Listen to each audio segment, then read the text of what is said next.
What is Russia waiting on? I mean, I'm seeing every day, I'm seeing attacks that go back and forth. I'm seeing Russia making moves on the battlefield. So they clearly have a coherent strategy of this kind of attrition, with this idea that this is eating away at the Ukrainian military. You can see it eating away at the Ukrainian military. By the same token, every so often, Ukraine does hit an oil refinery or something to that effect. It's a war, absolutely.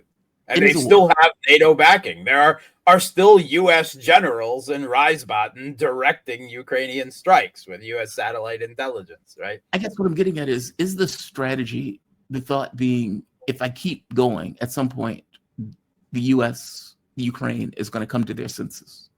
Meaning, is that the point of a war of attrition strategy? I think the strategy is that eventually the Kiev regime's military will collapse and NATO won't have anything left to prop them up. And then it will be this, that is the battlefield decision. I don't think Russia is waiting on anything. I think they're following through with their plan. I understand the plan is not fast or dramatic enough for some people, but the Russian military doesn't do Hollywood-style military operations, right? They're doing what they are sure will lead them to victory at the end of this, and that they're very much focused on. And this, again, is not just about Ukraine, and it's not just about Russian security in Europe via NATO.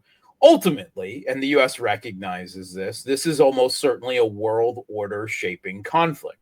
Right. Because the West has put so much on the line, right? They have literally said, NATO, that Russia has to lose, that their proxy has to win. And that is, they've invested so much geopolitical capital that, the whole specter of U.S.-led Western global hegemony apart is fear, right? And if that fear of the threat of what the U.S. can do. And if Russia, something that the U.S. had derided as, a gas station masquerading as a country, or, Nigeria with snow, or whatever, had defeated them, then that is literally the end of hegemony. Largely because they've put so much, they themselves put so much on the line in Ukraine. It didn't necessarily have to be that way. And in that sense, the conflict is as existential for them, and they're on the losing side of it. Agreed. Is the fear of hitting decision-making centers, like going after the SBU, going after some of the command control, that this will potentially inspire NATO to get further involved? And Russia believes that if they just keep with the same strategy, it's consistent, it may be slow, but it's consistent, we know it works, etc., that a slow collapse is better than a dramatic breakdown. First of all, I would say that Russia has gone after the SBU, right? They have, in the past, in this conflict, several times, at least two, I think 3 times, struck facilities that were supposedly the SBU with even hypersonics in Kiev. So I'm not so sure, at least when it comes to the Kiev regime's intelligence services, that this is a lack of political will so much as a lack of capability, that they're simply hidden and dug in deep enough that Russia feels that they may not be able to. And we found out from Lukashenko, right? Which was obviously intentionally leaked to us through him, that supposedly he had a conversation with Putin where Putin told him that the general said, we have Oreshniks ready to hit decision-making centers in Kiev, and Putin said no because of the resulting collateral damage of civilians that would inevitably result from that. So that is at least as much of a strength. They're dug in so deep that it would require very big weapons to penetrate deep enough, underground or wherever rat holes that they're hidden in to get them out. So he doesn't want to take the civilian casualties. They're confident that they can take whatever It's Russia has them in a death grip, right? They has them by the nose, like a mastiff mauling something, right? And they're hitting back and they're punching with their last breaths, they're punching, poking eyes, whatever. And that mastiff is not letting go. It doesn't mean that they won't do some amount of damage while going down. But quite obviously, the Russian military and government's assessment is that what damage the Kiev regime and its NATO proxies are doing is something that they can endure. I see. Let's go to the battlefield for a bit. So I was looking at the map. TASS is reporting that Kupyansk, that many of the Ukrainians have left, well, let's say the military has left Kupyansk, even though there's still groups that are effectively there for all intents and purposes. It is on its last leg. This is the map. I think Brian Berletic put this one up, if I'm not mistaken. Shout out to Brian. This is one of the maps. And I guess in this map, we can see that Russia has entered Kupyansk. And let's see, what is the second map? I'm not sure what the second map is, but both maps are related to the same region. Also, Siversk is another one of those areas where the Russians seem to have been able to enter. And I'm even seeing another, what do they call it? Oil tunnel attack that took place. That just seems out of a movie or something. Yeah. So first of all, it has to be said, those are Ukrainian maps. I know Brian insists on using them as some kind of cautionary level. I don't agree, actually. I mean, I love Brian to death, but I don't agree with using Ukrainian maps. No, that's fair. But he's trying to make the point of saying, even on their maps. Even on their maps. I understand that. I just think I don't believe in that narrative argument, right? I don't believe in bowing to their narrative ever. But that being said, yes, quite obviously, right? So we've gotten word that Russian forces are fighting, right? So Russian forces are currently fighting in 4 major Kiev regime-held settlements in the Donbass and southern Kharkov, right? Kupyansk, Siversk, Konstantinovka, and Pokrovsk. In all 4 of those cities, there is fighting within the city limits, quite often, within the center of the cities. And Kupyansk is one of these examples. And Kupyansk is almost certainly going to fall at this point before Pokrovsk. They're all going to fall, right? Or be liberated in Russian terminology. It's just a matter of time. Now, we have pretty much definitive evidence that at least part of the operations, the success in Kupyansk, is due to yet another pipeline operation, where Russian troops used an existing Soviet-built pipeline to send troops 4 kilometers right behind the front lines. It was I saw the videos of Russian troops emerging from, presumably taken by a Russian drone, of Russian troops emerging from the end of the pipeline, right? So that the video is out there of that. There's also videos of them traveling in the pipeline. They actually have like little cargo sleds to facilitate moving their equipment through the pipelines. There's a whole methodology to this. There's video that the Kiev regime had attempted to block the pipes at some point, right? Recognizing the threat with just basic concertina wire rolled up and shoved into the pipes that, the Russians just, I'm sure it was like, God damn it, and then they had to remove it, but remove it they did, quite obviously. And it's just this is the 4th major pipeline incursion by my counting, right? We saw one in the Kursk region, one in Avdiivka, and there was a couple of others along the way. And again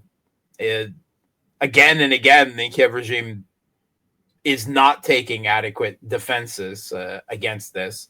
I don't know, if I was a Ukrainian commander before this, one of the very first things I would have done is fill those pipes with cement or whatever, right? Blow them up, get rid of them, so that is not but they I don't know how many more times it can possibly work after this one. But yes, it allowed Russia to transit troops deep into Kupyansk, right, and popping up behind the Kiev regime's defensive lines in force, right, with special forces. And I'm certain that, the initial they have a whole, obviously, a methodology for pipeline warfare at this point, right? Yeah. It's pretty impressive. I'm sure the Donbass coal miners were or are at the forefront of doing this, because they are used to the psychological and physical traumas of traveling in very tight contained spaces for the tourists. And supposedly, I mean, I saw that the length of them moving, it was a 4-day trip. Yes. At the speed they're moving, 4 days, and they had places to sleep and to eat and presumably to remove waste, I guess. I can't even imagine it, really. I can't imagine it either. I couldn't believe it. When I saw the form, I was like, 4 days. They did this 4 days. How big are these pipes, by the way? Do we know? I mean, it's not big enough to stand up in. That's why they have the carts, right? If they kneel, they can probably kneel and walk on their knees. Around 4 feet in diameter. Wow. Not 5 feet. I don't think so. Pipeline warfare. Wow. It just, you said it's not like a movie. This is kind of like a movie. And just an operation like this, you go 4 days for 4 kilometers. You pop out the other end and engage in combat, surprising the enemy because you are now behind their enemy lines. Yep. And apparently they handled it poorly, because at this point Russia has a hold into Kupyansk. How long do you expect them to be able to hold out in these locations? Because it sounds like there's going to be one falling after the other. Yeah, I mean, it's really hard to say, because of course they keep pushing whatever possible reinforcements, right, that they can possibly throw in. Particularly the fighting around the Pokrovsk area is extremely intense, right, as Russia attempts to completely physically close off the last supply lines in and out of Pokrovsk, right? There is I think that's probably the most intense fighting of the entire conflict going on right now in and around the Pokrovsk area. So without knowing exactly how much the Kiev regime, evidently they're not using reserves at this point. They're pulling troops from other locations, right? Kherson, Zaporozhye, Sumy region.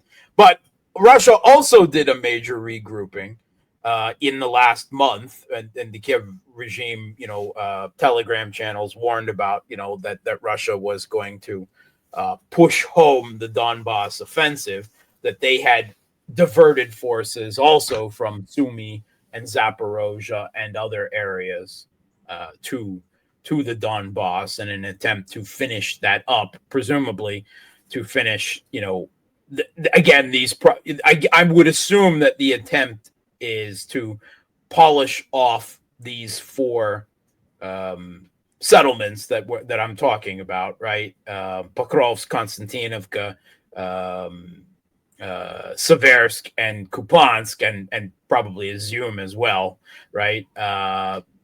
Before the end of the year, which would then lead next spring to putting the end of the last defensive line, which would be Slavyansk and Kramatorsk, right? And rolling up Donbass. Now, I will point out that I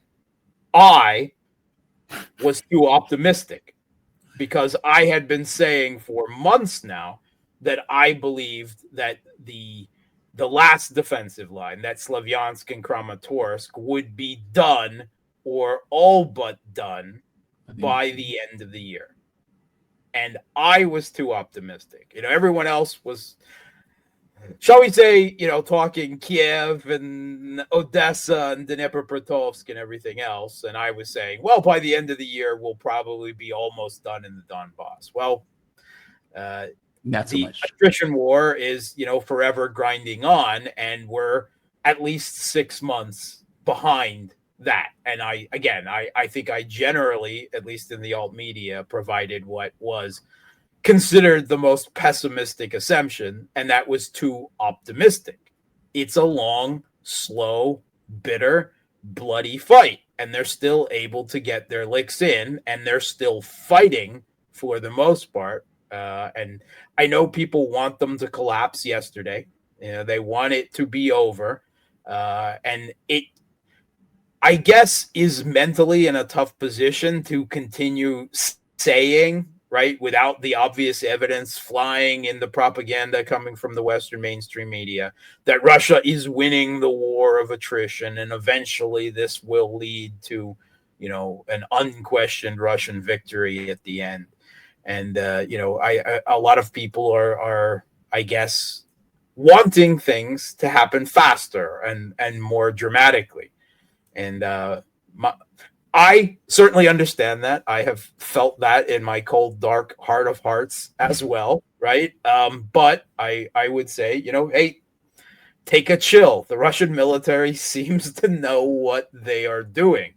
Yeah. And they have, it's not just Ukraine. It's not just the Kiev regime. The Kiev regime military was defeated back in 2022. This is a demilitarization and a defeat, not only of NATO, but really of the entire U.S.-led Western global hegemony. I mean, they've dragged artillery shells from South Korea and Pakistan and Israel and everywhere else they could possibly supply them. Even Serbia has been supplying Kiev regime forces, right, for much of this conflict. And Russia has handily, with very little support, right, support from North Korea and Iran, essentially, and minimal support, I would say, in that scale, has emerged or is emerging, because again, we should not put the cart before the horse, right? The final chapter isn't written yet, even if it's pretty clear where the narrative is going. Mark, I want to show a video. Well, I guess there are two. One is coming from Kellogg, who, again, when I hear people being shrill, I start to think that they're concerned. Like there's something else going on where people are being shrill and they say insane stuff. So this is Kellogg. At least I thought it was Kellogg, if I could find the clip. There we are. This is Kellogg. I want you to listen to his commentary and give me your take on this statement. Because, again, there are two different things taking place. In one sense, Trump is trying to extricate himself out of a policy position that would have been devastating to the U.S. and, for that matter, to Europe. But then you get Kellogg saying stuff like this. Rattles his nuclear trigger. There we are. Come on. Okay, 1 second. Let me reload this. Hate it when that happens.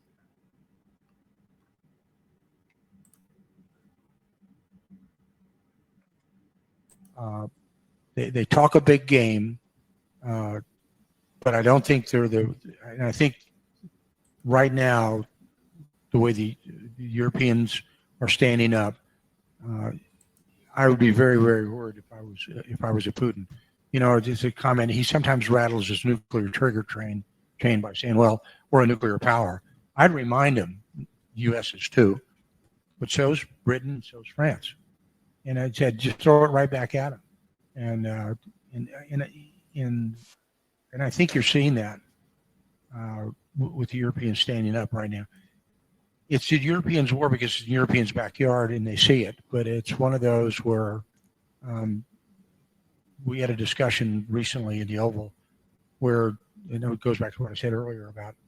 I'm sorry to the ladies in here, right? But they were talking about the primacy of the Russian military and how they were, pretty good.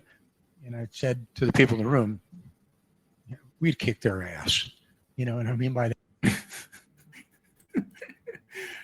Mark, Kellogg apparently feeling a little male injury. You just heard the U.S. blob, the deep state, in all of its incoherent, impotent, dementia-ridden. Kick their ass. Yeah, sure, okay, all right. That feels like and whatever army that your coalition of the willing is unable to put together. to actually fight Russia in Ukraine for the umpteenth impotent and irrelevant meeting, circle jerk, that you had recently in Paris or whatever, right? Yeah, I mean, he's just rambling. He's not even making any sense. I mean, he's just, That's the blob. I think that's the blob, right? I keep telling you, that is, those who are trying, of course, to push Trump back to escalation and back to the prior path, but it's not even making it's making about as much sense as Joe Biden does at the end of his presidency. He's not coherent, and he's not really addressing anything that's obviously happening in the conflict, like I don't know, we talk about every week. And yeah, when things are going wrong, I try to think that I point out where, okay, well, Russia made a mistake here, or they're not moving, as fast as some people would like there, and so forth. But they're just, I don't know if he actually believes this, right? If he's that old and that dementia ridden that he's still locked in his own fantasy world, or if this is just part of the propaganda bubble. But there's another video of him in Kiev. And by the way, they're celebrating whenever Kiev arrives, whenever Kellogg arrives in Kiev, because the Russians evidently are not striking Kiev with air and drone strikes while he's there, which I have to admit infuriates me. I'm like, why? Because Kellogg is there? Get the hell out of here. He's right? Air defense. Yeah, I'm sure they're not, anyway. They're talking to him about the U.S.'s best air defense shield, presumably because he's Trump's, pretty much. I guess attack dog or whatever. But there's another video of him on this trip talking with Kirilo Budanov, the head of the Kiev regime's, military intelligence. The former, I like the dark Budanov, although he's recently appeared in the daylight, just disproving my theory that he was a vampire. But they were rings for that, by the way. Yeah, the magic rings.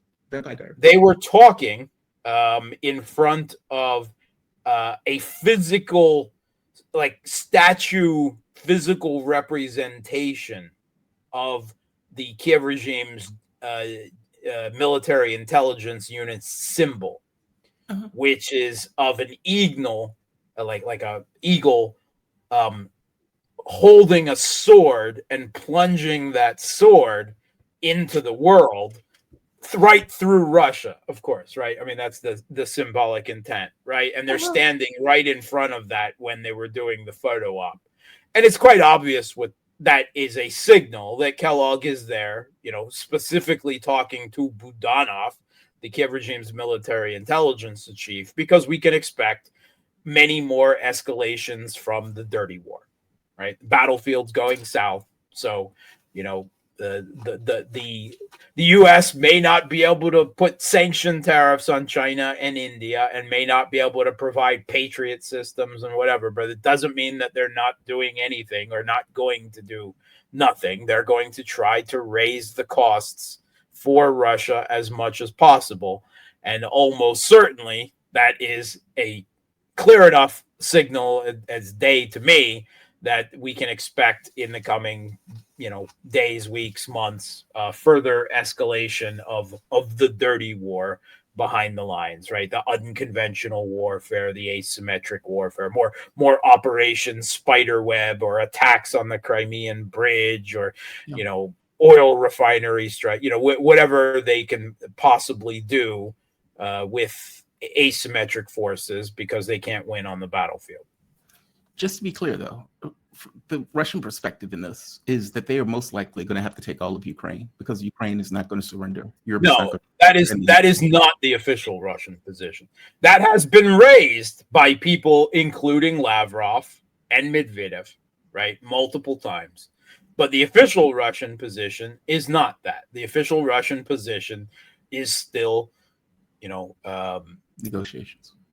Yeah, negotiate that the Kiev regime should recognize reality, right? And they keep making the threats that we'll take more if you don't come, but that's still not the official position. But my belief is that the Kiev regime and Europe in particular, whatever happens with the United States, whatever game they're playing to pretend, there's no question the Trump administration is distancing itself from this conflict in various ways, right? They've obviously decided for their own economic position, they can't follow through on this tariff war on China and India. And certainly they're not providing weapons in the same quantity that Joe Biden did.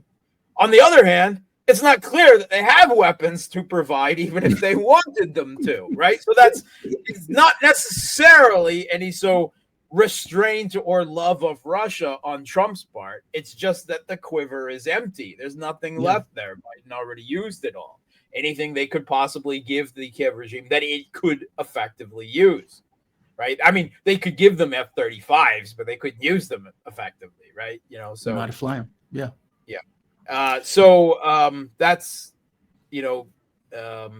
That's where the Russian position is. I just don't think that they're going to give up. And I think Russia will be forced to occupy all of Ukraine, at least to Kiev, but more than likely further, into the very much unwanted Western Ukraine. Simply because if they don't do it, NATO will. Right. And at the end of the day, however bad a guerrilla war in West Ukraine would be, and it would be bad, and it is not a good option, it would, at the end of the day, worse to have NATO parked there, directly, openly. So, again, it's not the bad option. When I talk about Russia being forced to occupy of all Ukraine, you should not think that is a good thing for Russia or in Russian terms. It's because they don't have any other options. And it's going to be bad. It's just going to be less bad than the alternative, right? You can accept Russia's position, but as John Mearsheimer himself has repeatedly said, the best that Russia gets out of this is an ugly victory. And I think that sums it up. I know people don't want to hear that. People want a happy story, right? A long struggle and a happy ending, with victory at the end of it. And that's not the real world, unfortunately. We don't live in that world. Yeah. We live in a world. No, I agree with you. Because I could never figure out how they stop. Like going back years ago, I think I used to ask, okay, well, how do they get out of this? How do they extricate themselves from it? And I guess the answer is they don't. Especially if there's not going to be a capitulation. Not unless there is widespread regime change across the West that would bring rational, reasonable people that almost certainly don't exist to power in multiple capitals across Europe and the United States. Yeah, I don't see that. Not anytime soon. Last question, Mark. This video popped up. This is al-Jilani, head chopper in chief in Syria. And he was asked about the war, basically when the Syrian government effectively faded away and collapsed. And we've had people on this channel who have feelings about Russia's role in that. And just so happened, somebody asked al-Jilani the question of what is the relationship between the new iteration of Syria, quote unquote, and Russia? And was there, well, I'll just play it and I'll get your take on it. Syria doesn't exist anymore. There's an Islamic State. Yeah, that's what I said. That's why I said it like that. This is not Syria. وصلنا إلى حماة في معركة التحرير فجرت مفاوضات بيننا وبين روسيا مع الروس نعم. فعند وصولنا إلى حمص الروس في هذا الوقت ابتعدوا عن المعركة يعني انسحبوا تماما. المشهد العسكري اللي كان بقصف الطائرات أو ما إلى ذلك يعني ضمن اتفاق جرى بيننا وبينهم. فهذا أثر بشكل إيجابي على المعركة. فنحن في ذاك الوقت الروس أعطوا التزامات معينة لسوريا الحالية ونحن أيضا أعطينا التزامات فنحن وفينا بها ووفوا بهم إلى هذه اللحظة. فلم يبدو منهم أي تدخل سلبي في الشأن السوري، بالعكس كان هناك يعني تفاعل إيجابي خلال الفترات الماضية. So بالنسبة just so the audience, just in case they couldn't see it and they don't speak Arab, he pointed out, come on. He pointed out, he says, look, we had a deal with the Russians. They stopped bombing us, they pulled back. And we made agreements in the context of that deal that the Russians have held up their parts of the bargain. We've held up ours. They haven't interfered in our domestic affairs. And we appreciate them for that. Iran, on the other hand, not so much. Basically, F Iran, but the Russians have effectively stuck with the deal. And I guess this gets to the whole thing of the Russian bases, how they remain in Syria, I guess is less precarious than I thought it was. Give me your take on that. I mean, when you hear that from him, what do you think? I think that Erdogan has his hand up Al-Qaeda's butt and is speaking right there. That's what I hear. I hear Erdogan, right? Yeah. And I hear this ISIS and Al-Qaeda leader mouthing what Erdogan wants him, because Erdogan doesn't want, of course, war with Russia. Doesn't want any, he walks a very fine balance. Turkey depends on Russian energy and trade and lots of other things. It's a very complicated dance between Russia, geopolitical and economic dance between Russia and Turkey. It's one of the least satisfying, most real politic examples of Russian foreign policy. Now, what he's pointing out is that at Homs, the game was already over, right? Russia was fighting Al-Qaeda. And I mean, this is a story of, again, how somewhere between 15 and 30,000, Al-Qaeda irregulars overran what was on paper a 200,000 strong Syrian army that had been in control of the largest share of Syria and backed up, by Russia and Iran for 2 or 3 years at that point. Why? Because they were co-opted, right? The generals were bought out and they told their troops to run away and go home, right? They throw down your weapons. We saw the videos. We saw, them, and we saw the Russian troops that were still fighting at that point, driving by and cursing in Russian mot in the strongest terms at the Syrian troops who weren't fighting. And at the point that Homs was reached, and there was a couple of Syrian military units, right? The Tiger forces, and I believe there was one other military unit that was fighting. It would be wrong to say that no one was, but not enough to resist the forces that were present, right? And as much as that was among the Syrian generals, it was also that way among the Syrian, local political level and everything. It was a mass, CIA, MI6, and overall Turkish intelligence penetration. The Turks had the forefront of all of this, much like what we saw Israel doing in Iran. Right, where we heard the recordings of generals getting calls and saying, you will leave the country and flee and make a video bad-mouthing, or we'll kill your daughter and your wife because we know where they are, right? That sort of thing, right? Bribery in some places, threats, blackmail in others, whatever it takes, to turn each individual person, right? And really, this is what actually happened when the U.S. invaded Iraq, and at the end in Libya as well. They're very, very good at this. Turkey, I believe, took the lead here, but doubtless they had U.S. and British and possibly some Israeli support in all of this. And what that resulted is Russia and Iran at that point said, we can't fight if the Syrian military isn't fighting. So by Homs, which was the last before Damascus itself, the Russians were obviously, cutting a deal at that point to preserve their own forces in the country. Now, the idea that Russia has been completely cooperating and not interfering in Syrian domestic affairs, the Islamic State and the new Islamic State's affairs since.